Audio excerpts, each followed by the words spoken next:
Everybody knows Frankenstein's monster, but you probably didn't know that he is immortal. Let's discuss. And we're talking specifically about the Universal Monster one. Now, something that's constantly overlooked is the creation of this version of Frankenstein's monster. So he wasn't brought to life with a lightning bolt, he was brought to life with special magical radiation. And this special radiation that Henry Frankenstein discovered / invented doesn't just keep Frankenstein's monster alive, it forces him to stay alive. If he dies, which he does several times, he always comes back. More specifically, all his body really needs, even if he's like dead, is a shot of that special Frankenstein radiation. One hit of that, he's back up on his feet. Now, we all know the end of Frankenstein. Frankenstein's monster is in a burning windmill, it collapses, and at the beginning of Bride of Frankenstein, we see him crawl out. A lot of people assume he survived. But no, he did in fact die. So he died, and he came back to life thanks to the radiation, and you're gonna see that this is literally the trend for every single Frankenstein movie. At the end of Bride of Frankenstein, Frankenstein's monster pulls the lever, it blows up the castle, it kills Frankenstein's monster, it kills Dr. Septimus Praetorius, and it kills the bride. However, thanks to the radiation, we find out that not only did the bride survive,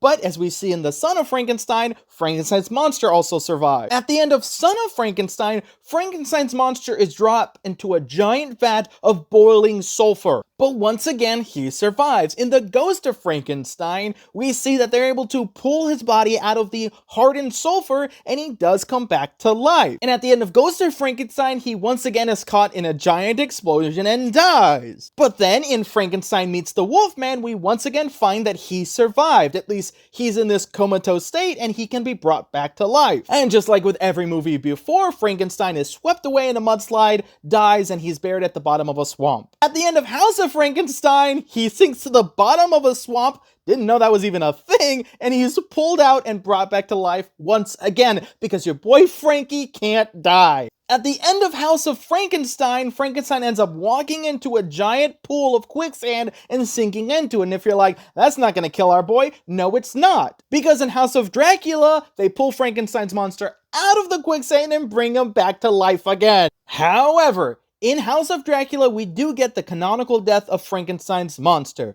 He is caught in yet again his third or fourth explosion. Now, in theory, he probably still could have been brought back to life. However, Victoria Frankenstein had no urge to do that. She instead wanted to create her own Frankenstein monster, which is the one we see there at the park. That is her creation. He's not the OG. But in theory, someone, maybe Dracula, could steal the OG Frankenstein's monster body and bring him back to life. As we see in both fiction and in universe, Frankenstein's monster is truly an immortal creation.